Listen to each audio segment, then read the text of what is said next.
ನಮಸ್ಕಾರ ಸ್ನೇಹಿತರೆ, ಓಂಕಾರನಾದ ಕನ್ನಡ ಚಾನಲ್ಗೆ ನಿಮಗೆಲ್ಲರಿಗೂ ಸ್ವಾಗತ. ಆಷಾಢ ಮಾಸದ ಶನಿವಾರವು ಹನುಮಂತನ ಹಾಗೂ ಶನಿದೇವರ ಆರಾಧನೆಗೆ ಅತ್ಯಂತ ಪವಿತ್ರ ದಿನವೆಂದು ಪರಿಗಣಿಸಲಾಗಿದೆ. ಈ ದಿನ ಭಕ್ತಿಯಿಂದ ಪೂಜೆ ಮಾಡಿದರೆ ಶನಿದೋಷ ಕಡಿಮೆಯಾಗುತ್ತದೆ, ಜೀವನದಲ್ಲಿರುವ ಅಡೆತಡೆಗಳು ದೂರವಾಗುತ್ತವೆ ಮತ್ತು ಮನೆಯಲ್ಲಿ ಸುಖ ಶಾಂತಿ ನೆಲೆಸುತ್ತದೆ ಎಂಬ ನಂಬಿಕೆ ಇದೆ. ಹಾಗಾದರೆ ಈ ಶನಿವಾರದಂದು ಯಾವ ರೀತಿ ಪೂಜೆ ಮಾಡಬೇಕು, ಯಾವ ನೈವೇದ್ಯ ಅರ್ಪಿಸಬೇಕು, ಪೂಜೆ ಮಾಡಿದರೆ ಯಾವ ಫಲಗಳು ದೊರೆಯುತ್ತವೆ, ಈ ಎಲ್ಲ ಮಾಹಿತಿಯನ್ನು ಈಗ ತಿಳಿಯೋಣ. ಬೆಳಗ್ಗೆ ಬೇಗ ಎದ್ದು ಸ್ನಾನ ಮಾಡಿ ಮನೆಯ ಪೂಜಾ ಸ್ಥಳವನ್ನು ಸ್ವಚ್ಛಗೊಳಿಸಿ. ಸಾಧ್ಯವಾದರೆ ಕೆಂಪು ಅಥವಾ ಹಳದಿ ಬಣ್ಣದ ಶುಭ್ರವಾದ ಬಟ್ಟೆಯನ್ನು ಧರಿಸಿ. ಮೊದಲು ಶ್ರೀ ಗಣೇಶನಿಗೆ ಪ್ರಾರ್ಥನೆ ಸಲ್ಲಿಸಿ.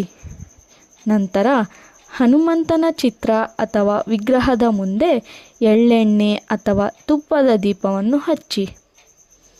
ಹನುಮಂತನಿಗೆ ವೀಳ್ಯದೆಲೆ, ತುಳಸಿ, ಕೆಂಪು ಹೂವು, ಬಾಳೆಹಣ್ಣು ಅಥವಾ ಬೆಲ್ಲದ ನೈವೇದ್ಯವನ್ನು ಅರ್ಪಿಸಬಹುದು.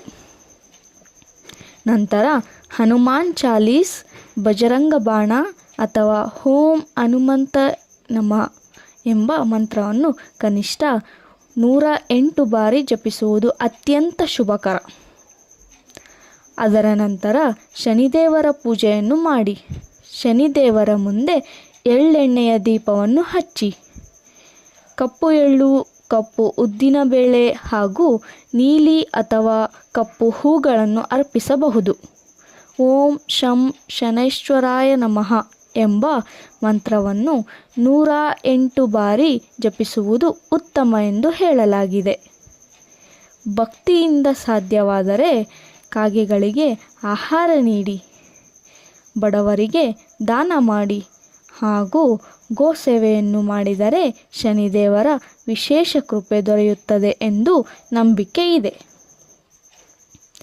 ಈ ಪೂಜೆ ಮಾಡಿದರೆ ಶನಿದೋಷ ಮತ್ತು ಸಾಡೆಸಾತಿಯ ಕಷ್ಟಗಳು ಕಡಿಮೆಯಾಗುತ್ತವೆ, ಸಾಲಬಾಧೆ ಹಾಗೂ ಆರ್ಥಿಕ ಸಮಸ್ಯೆಗಳು ನಿವಾರಣೆ